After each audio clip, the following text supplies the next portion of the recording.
Perkenalkan, nama saya Desi Widiawati, NIM saya 1910416837, jurusan Manajemen, semester 3, mata kuliah Manajemen Operasi, hari tanggal Selasa 17 November 2020, kelas A1 pagi, dosen Adi Mursalin SEMM.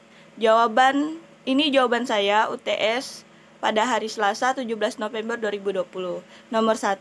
Selain manajemen keuangan dan pemasaran, peran manajemen operasional pun sangat penting dalam sebuah perusahaan. Maklum, sistem operasional menentukan jumlah profit perusahaan dan keberlangsungan usaha. Artinya, sebuah bisnis mustahil berkembang tanpa sistem operasional yang baik. Nomor 2. Lingkup manajemen operasi mencakup 3 aspek utama, yaitu 1. Perencanaan sistem produksi.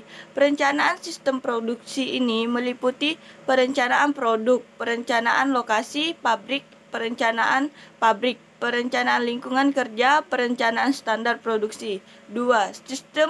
Sistem pengendalian produksi meliputi pengendalian proses produksi, bahan, tenaga kerja, biaya, kualitas, dan pemeliharaan.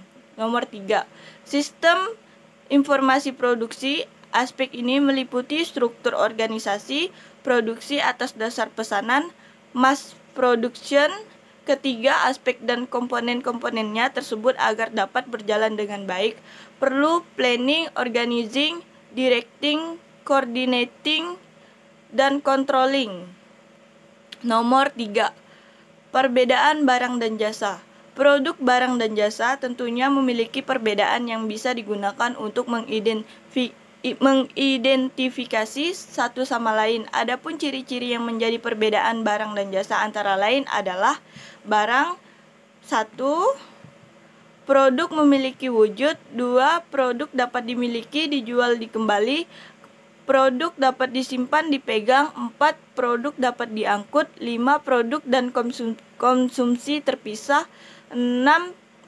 Penjualan dan produksi terpisah. 7. Mutu dapat diukur dengan mudah.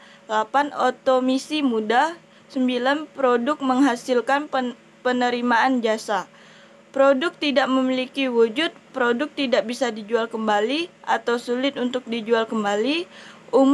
Umumnya produk tidak bisa disimpan.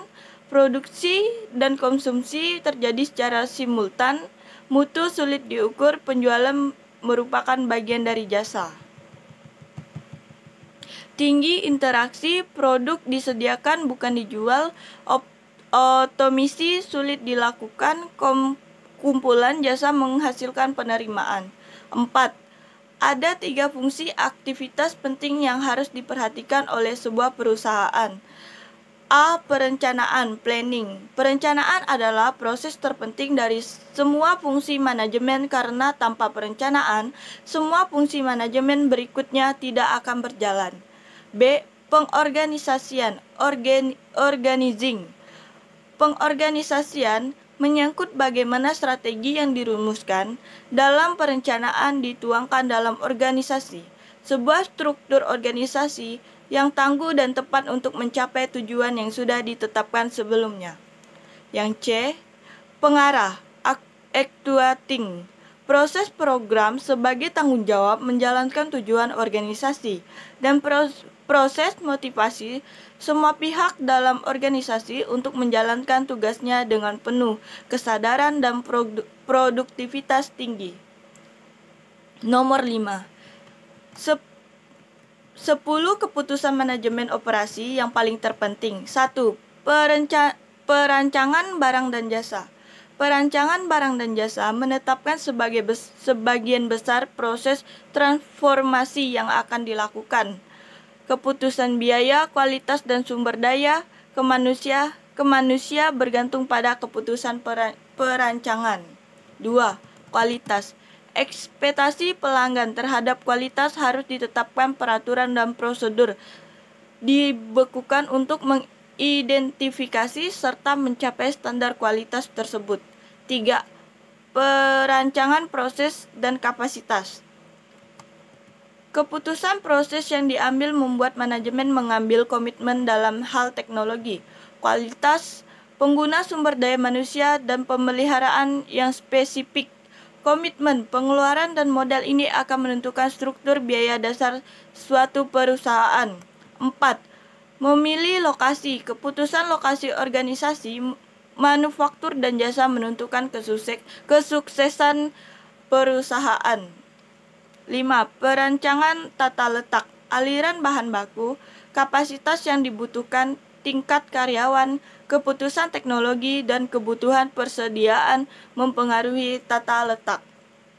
6. Sumber daya manusia dan rancangan pekerjaan.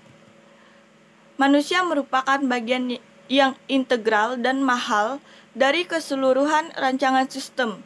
Karenanya, kualitas lingkungan kerja diberikan, bakat dan keahlian yang dibutuhkan, dan upah yang harus ditentukan dengan jelas.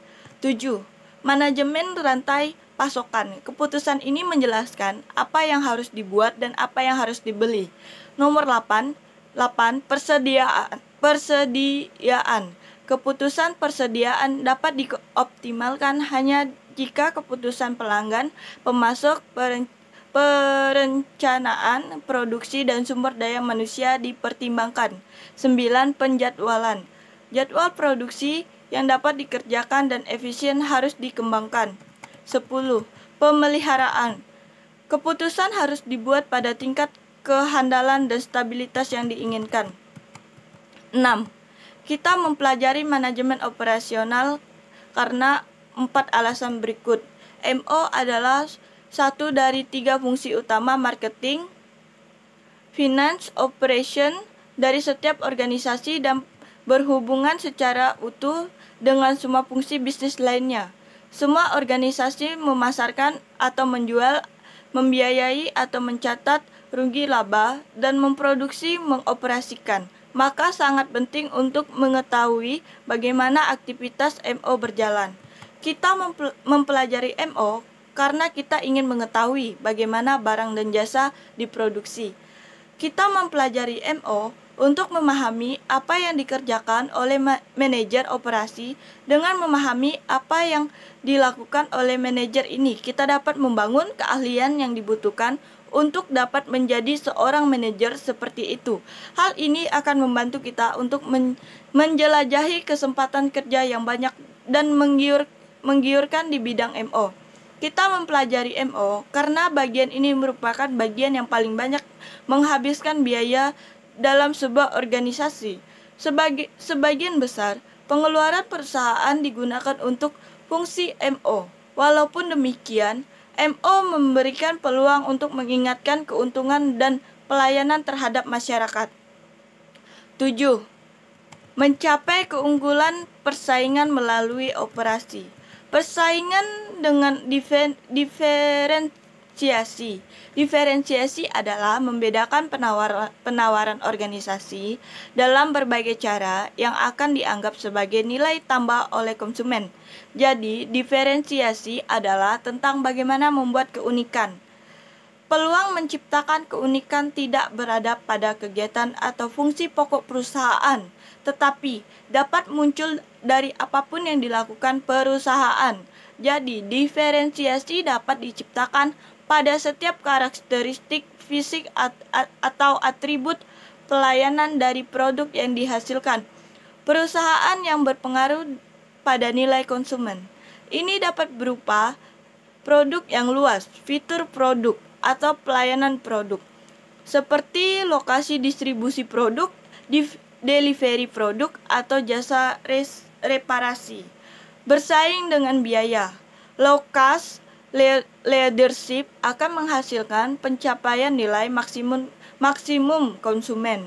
Strategi biaya rendah tidak berarti nilai rendah atau kualitas rendah. Bersaing dengan respon. Respon adalah suatu set nilai yang berhubungan dengan kemampuan dalam kecepatan, fleksibilitas, dan kehandalan. Respon fleksibel dapat diartikan sebagai kemampuan mengantisipasi perubahan di pasar dalam hal inovasi, rancangan, dan fluktuasi jumlah produksi. Respon handal dapat dilakukan dengan penjadwalan yang handal dan hasilnya ditunjukkan kepada konsumen sehingga konsumen akan percaya pada kemampuan perusahaan. Respon kecepatan dapat berupa kecepatan dalam pengiriman produk konsumen atau kecepatan pengembangan produk. 8. Strategi operasi adalah suatu visi fungsi operasi yang menetapkan keseluruhan arah atau daya dorong untuk mengambil keputusan. Visi dalam hal ini harus diintegrasikan dengan strategi bisnis serta seringkali direfleksikan pada perencanaan formal. Nomor 9. Silahkan buka link YouTube di bawah ini dan silahkan ditonton. Berdasarkan video di atas, jawablah pertanyaan berikut ini. Apa judul video di atas? Yaitu Supply Chain Management. B. Siapa pembicara dalam video di atas dan dari mana pembicara tersebut? B. Profesor Yoman Pujawan, PhD, CSCP. Jelaskan apa yang dimaksud dengan Supply Chain Management. Supply Chain Management merupakan disiplin mempelajari pengelolaan aliran barang dari hulu sumber sampai ke hilir pelanggan.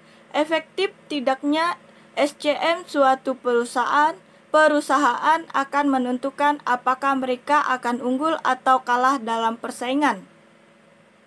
Yang D. Mengapa Supply Chain Management sangat penting bagi perusahaan?